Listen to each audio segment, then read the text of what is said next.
राधे राधे भक्तजनों, आज आप सुनेंगे महालक्ष्मी व्रत कथा, साथ में गौ माता की कथा। इस महालक्ष्मी जी की कथा सुनने से आपका घर में धन का बरसात होगा। राधे राधे भक्तजनों, आज आप सुनेंगे माँ लक्ष्मी और साहूकार की बेटी की कहानी। प्राचीन समय की बात है। एक नगर में एक साहूकार रहता था। उसकी एक लड़की थी। वो रोजाना पीपल देवता की पूजा करती थी। एक दिन लक्ष्मी ने उससे साहूकार की लड़की को दर्शन दिया और उसे बोली कि मैं तुम पर बहुत प्रसन्न हूँ, इसलिए तुम मेरी सहेली बनना स्वीकार कर लो। लड़की बोली, क्षमा कीजिए, मैं अपने माता पिता से पूछकर बताऊंगी। इसके बाद वो अपने माता पिता की आज्ञा प्राप्ति करे श्री लक्ष्मी जी की सहेली बन गई। श्री महालक्ष्मी उसे बड़ा प्रेम करती थी। एक दिन महालक्ष्मी जी ने उस लड़की को भोजन कराने के लिए निमंत्रित दिया। जब लड़की भोजन पाने को गई तो लक्ष्मी जी ने उसे सोने चांदी के बर्तनों में खाना खिलाया और सोने की चौकी पर उसे बैठाया और बहुमूल्य दिव्या दोशाला उसे ओढ़ने को दिया। इसके बाद लक्ष्मी जी ने साहूकार की लड़की से कहा कि मैं भी कुल तुम्हारे यहाँ जिमाने जाऊंगी। लड़की ने स्वीकार कर लिया और अपने माता पिता से जाकर सारी बात कही। लड़की की सारी बात सुनकर साहूकार और उसकी पत्नी बहुत प्रसन्न हुआ, लेकिन लड़की उदास हो गई। लड़की का उदास चेहरा देखकर उसके माता पिता ने कारण पूछने पर उसने अपने पिता को बताया कि लक्ष्मी जी का व्यवहार बहुत बड़ा है, मैं उन्हें कैसे संतोष कर सकूंगी। उसके पिता ने कहा कि बेटी, गोबर से पृथ्वी को लीप कर जैसे भी बन पाए रूखा सूखा श्रद्धा और प्रेम से खिला देना। यह बात पिता कह भी नहीं पाया कि सहसा एक चील ही मंदराती हुई आई और किसी रानी का नौलाखा हार वही डाल गई। यह देख कर साहूकार की लड़की बहुत प्रसन्न हो गई। उसने उस हार को थाल में रख कर बहुत बढ़िया दुशाले से ढाक कर रख। तब तक श्री गणेश और महालक्ष्मी जी भी वहां आ गई। लड़की ने उन्हें सोने की चौकी पर बैठने को कहा। इस पर श्री महालक्ष्मी जी ने कहा कि इस पर तो राजा रानी बैठते हैं, हम कैसे बैठे। बहुत आग्रह करने पर महालक्ष्मी जी और गणेश जी ने बड़े प्रेम से भोजन किया। लक्ष्मी जी ने और गणेश जी ने पदार्पण करते ही साहूकार का घर सुख संपत्ति से भर गया। हे महालक्ष्मी जी, जिस प्रकार अपने साहूकार का घर धन संपत्ति से भर दिया था, उसी प्रकार सभी के घरों में धन संपत्ति से भर कर सभी को संतुष्ट रखना। अब आप सुने भीष्म पितामह की कहानी। यह कथा भीष्म पितामह ने युधिष्ठिर को सुनाई थी। असल में भीष्म पितामह का कहना था कि गाय का मूत्र और गोबर इतना गुणवान है कि इससे हर रोग का निवारण हो सकता है। इतना ही नहीं, इसमें माँ लक्ष्मी का भी वास होता है, इसलिए इसे बहुत शुभ माना जाता है। गाय की पवित्रता भी दर्श रहे है। हमारे हिंदू धर्म में गाय को माँ का दर्जा दिया जाता है। कुछ लोग इसे गाय का और कुछ गाय माता कहते हैं। यहाँ तक कि अगर हम शास्त्रों का इतिहास देखें तो गाय भगवान कृष्णा को बहुत प्रिय लगती थी, इसलिए तो वो ज़्यादातर समय अपनी गायों के साथ व्यतीत करते थे। यह अलग बात है कि आजकल गाय को खाने की वस्तु के रूप में भी प्रयोग किया जाने लगा है, जिसके लिए बहुत खेद है।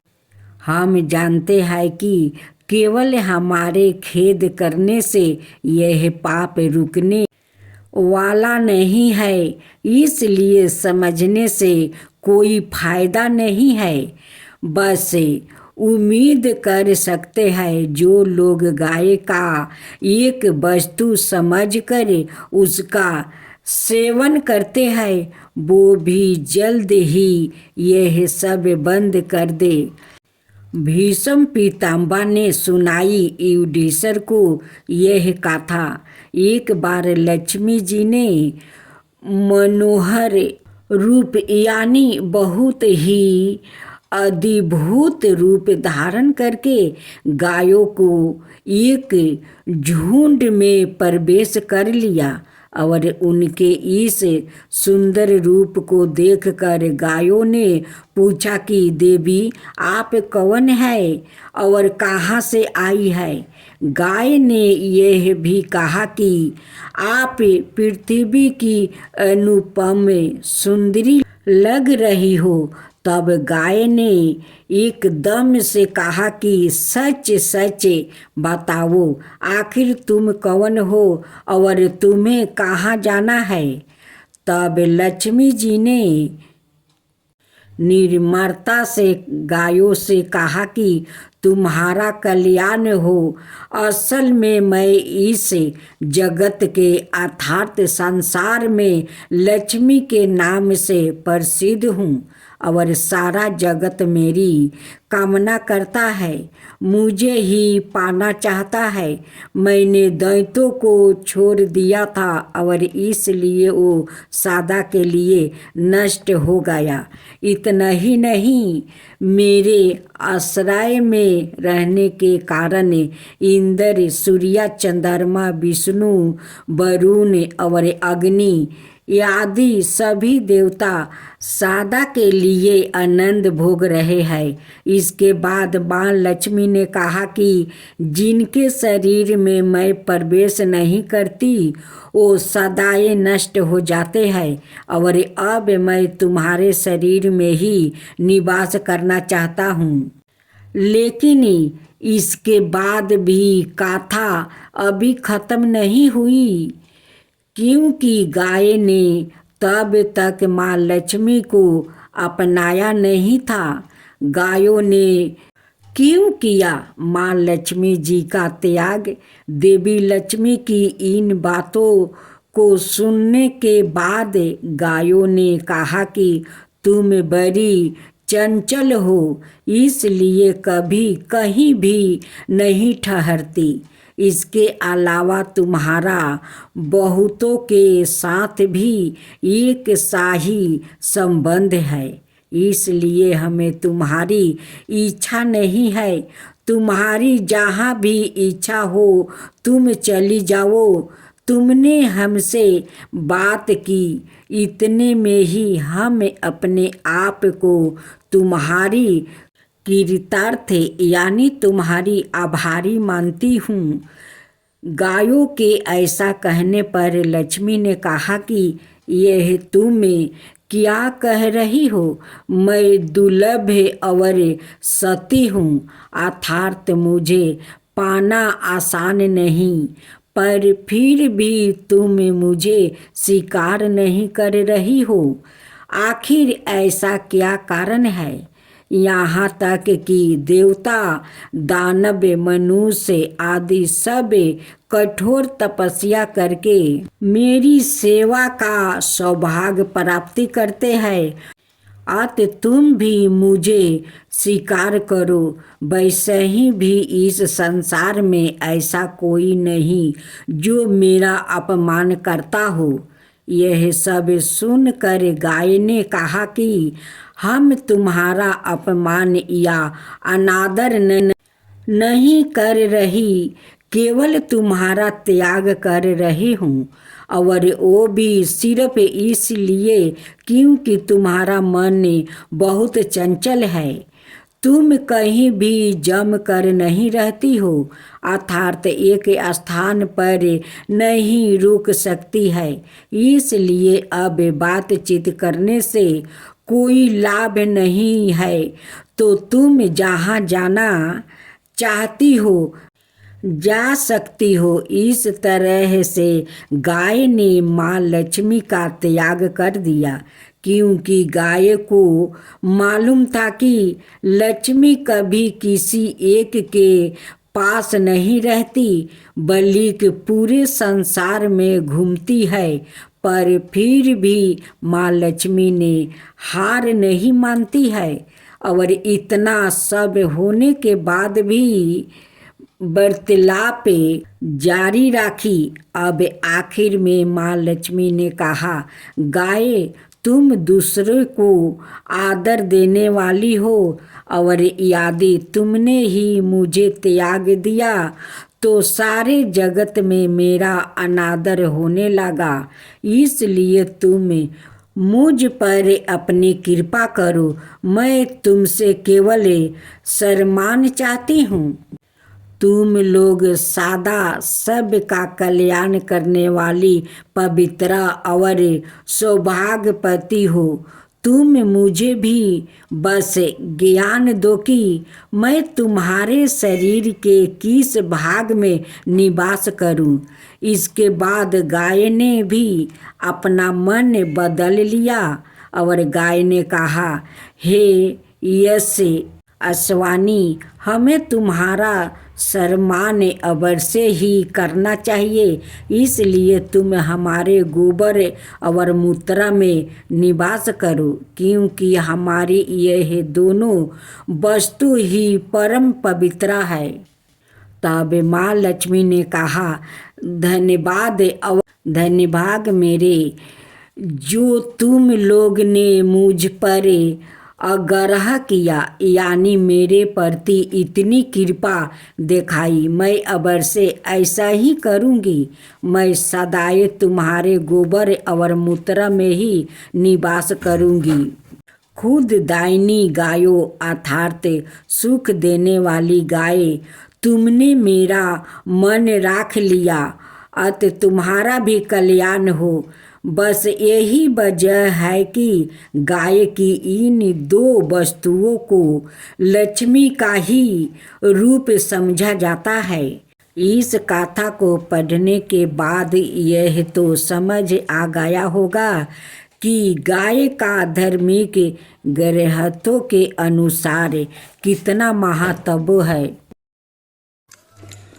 ओम जय लक्ष्मी माता, मैया जय लक्ष्मी माता, तुमको निस दिन सेवते हरि विष्णु दाता।